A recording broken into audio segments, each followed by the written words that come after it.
Welcome to part 2 of High Heels, Cigarettes, and Secrets. Before we get started, I wanted to thank somebody who has helped me behind the scenes, making sure I stay on task, get my videos done, and I just want to do a special thank you to my production assistant, Teddy.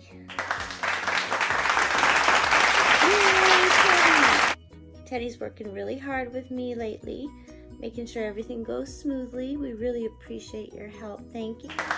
Thank you. Now can we please get on with the story, bitch? Okay, picking up where we left off, my mom had said goodbye to that handsome stranger. I think that was like on a Thursday. And so let's see what happens. As the weekend was over, I found a hoping feeling in my heart that he would remember. I felt it would be an impossible dream come true for him to be there as I wanted him to. That Tuesday, as I walked down the hall to class, I noticed someone standing by the door. My heart stopped. Could it be? As I walked closer, the person started walking towards me and was smiling. My brain was fantasizing just how exciting it would be if this was him. When I returned from my fantasy to reality, I found it was him. Once again, he broke down another wall. No one had ever done that since last week when I first met him. I couldn't believe it. We attended class together, and I was in the state of shock. When class took a break, he asked if I really wanted to finish the class, or might we be able to leave and find a quiet place to talk.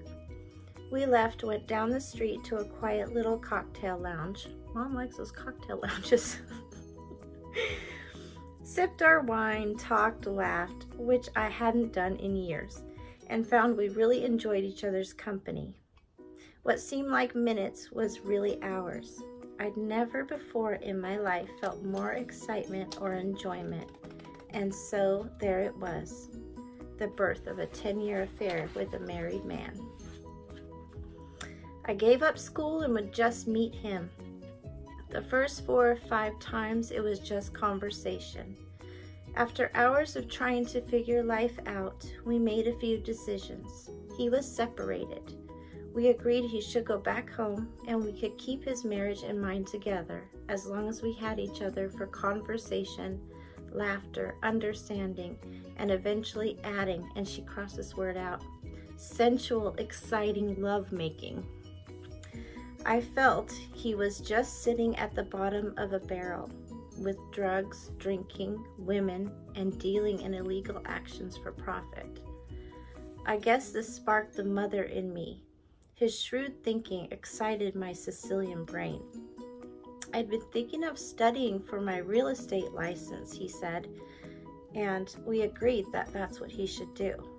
He could take the illegal money and put it into the real world. So he did, and he started working part-time while still holding his full-time job in construction. 2 of my friends kept telling me that I should get my license and come to work with them. I finally did about 2 months after Ron. Now she's calling him Ron, but that's not his real name. You want to know his real name? It's Len. There you go. When I called my friends to ask them what office I'd be associated with, they answered with the same office Ron was working out of. Now, I don't live in a small community, so you've got to realize my shock and surprise at their answer. I couldn't very well tell my friends. I couldn't come to their office. Since he was only part-time, we could pull it off with no one knowing. My best friend in the office knew. I think that's Stephen. We both did well. When we were alone together, we'd go over business dealings, looking for good buys for him. The conversations were fun, like a game of Monopoly in the real world. He was truly enjoyable. This worked for about 3 years. We didn't spend much time together. It was a half an hour here and there, and a few stolen hours now and then. But for me, every moment spent with him was fantastic. I grew to respect his mind, his way of thinking, his purpose and goals. Sometimes we'd have 4 or 5 hours and we would just talk the time away. Every time I was with him, no one else existed. Our times together were very special. I am sure everyone else has their own special list of happy times spent with the one they truly love.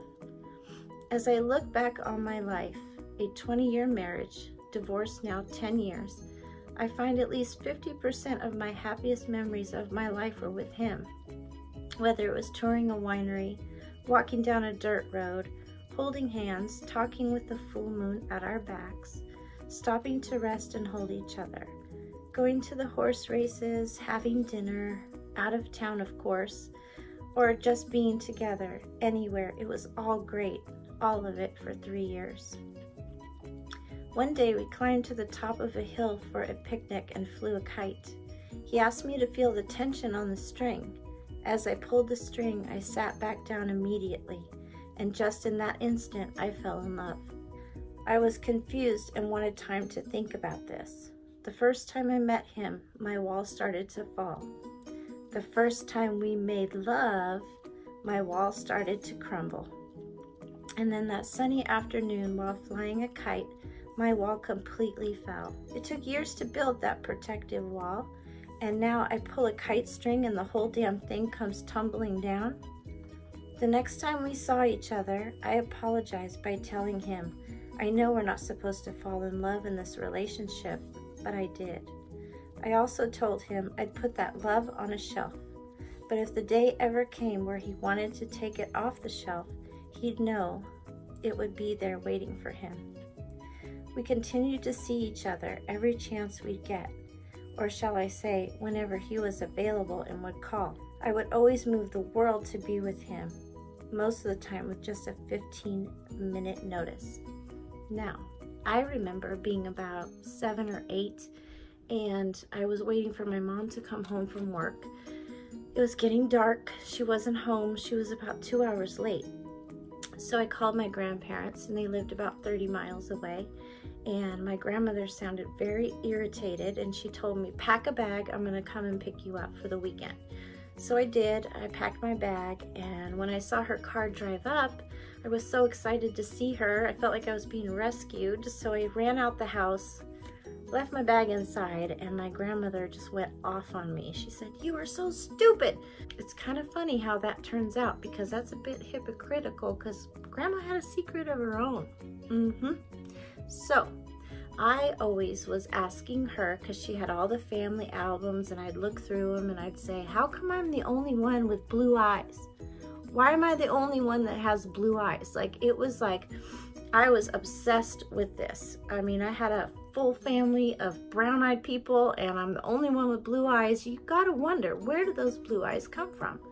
So I'd ask her all the time. I mean, it was like annoying.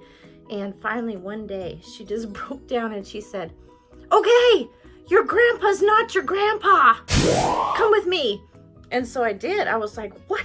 So I went with her, and she pulled out these pictures in this knitting bag she had deep in her closet, and she showed me this picture of this red-headed, blue-eyed sailor who had come through town and impregnated her with my mom. So basically, my mom's red hair comes from him, blue eyes comes from him, and it was a big old family secret, I guess. And but it didn't change the way I felt about my grandfather, of course.